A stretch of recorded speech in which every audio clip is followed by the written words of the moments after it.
শোণিতপুৰ জিলাৰ বৰচলা সমষ্টিৰ অন্তৰ্গত কটানীবাৰীস্থিত শ্বহীদ সুহলী দেৱী প্ৰাথমিক বিদ্যালয়ত অনুষ্ঠিত হ'ল বিদ্যাঞ্জলি অনুষ্ঠান।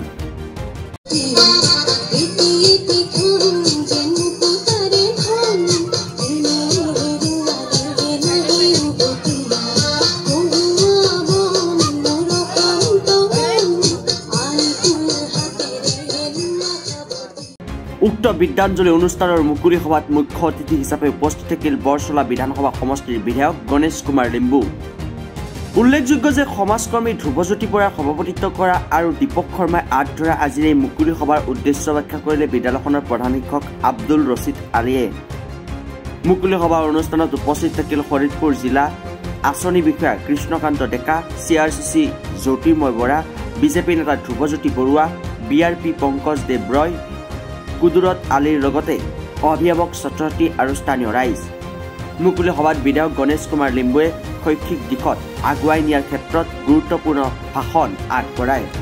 ঠেলামাৰা অঞ্চলৰ শ্বহীদ সুহলী দেৱী প্ৰাইমেৰী স্কুলত যি বিদ্যাঞ্জলি আঁচনিৰ জৰিয়তে ইয়াৰে যি প্ৰাক্তন ছাত্ৰ ছাত্ৰীয়ে বহুখিনি যিবিলাক আমাৰ স্কুলত লাগতিয়াল যিবিলাক বস্তু তেওঁলোকে যি ধৰণেৰে মানে দান কৰিছে বা তেওঁলোকে যি ধৰণে প্ৰভাইড কৰিছে, ই অত্যন্ত প্ৰশংসনীয়। আৰু আমি প্ৰতিখন স্কুলৰ মানে অভিভাৱক বা প্ৰতিখন স্কুলৰ যি SMCৰ কমিটি, প্ৰধান শিক্ষক সকলোৱে এই বিষয়টো আমি উদাহৰণ হিচাপে ল'ব লাগে। কিয়নো আমাৰ প্ৰায় স্কুলবিলাকতে সৰু সুৰা আমাৰ নাটনি থাকেই, যেনে ফেন হওক, ডেস্ক বেঞ্চ হওক বা আমাৰ কিছুমান ক্ষেত্ৰত আমাৰ দৰেজৰ থাকে, এনেধৰণৰ কিছুমান যিবিলাক সৰু সুৰা সমস্যা থাকে, সেই সমস্যাবিলাক আমি বিদ্যাঞ্জলিৰ জৰিয়তে আমি সমাধান কৰিব পাৰোঁ।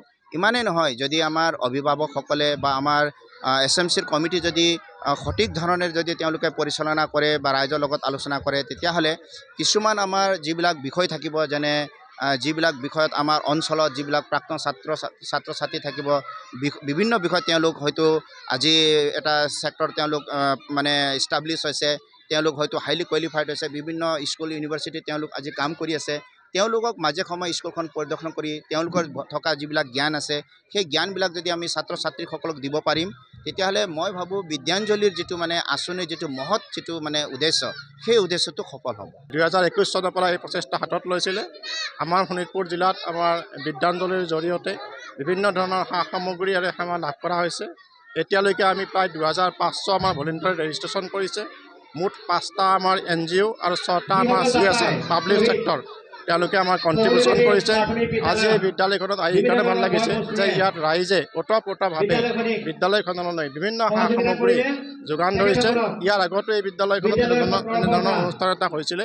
মই সকলোকে ইয়াৰ অনুষ্ঠানৰ জৰিয়তে সমূহ ডোনেটৰক ধন্যবাদ জ্ঞাপন কৰিছোঁ আৰু ভাৰত চৰকাৰৰ যি প্ৰচেষ্টা, এই প্ৰচেষ্টাত সহযোগ আগবঢ়াবৰ কাৰণে অনুৰোধ জনাইছোঁ। ঢেকীয়াজুলিৰ পৰা প্ৰশান্ত বৈশ্য ৰিপৰ্ট, ৰিপাব্লিক এনি। মহানগৰীত উৎকৃষ্ট হোটেল দ্য ভিলা, আদৰ্শপুৰ, বাৰ্লিন নম্বৰ 1। কাহিলীপাৰা সৰ্বশিক্ষা অভিযানৰ কাৰ্যালয়ৰ কাষতে হোটেল দ্য ভিলাত আছে উৎকৃষ্ট মানৰ সা সুবিধা, য'ত আছে আটকধুনীয়া কোঠা, লগতে পাব লাক্সাৰী সুইট আৰু ডিলাক্স ৰুম। তদুপৰি ৰেষ্টুৰেণ্টত পাব আপোনাৰ মন পচন্দৰ সুস্বাদু খাদ্য আৰু পাব বাৰ আৰু ছুইমিং পুল। দ্য ভিলাত পাব আপুনি নৈসংগিক পৰিৱেশ আৰু সুস্বাদু খাদ্যৰ সম্ভাৰ।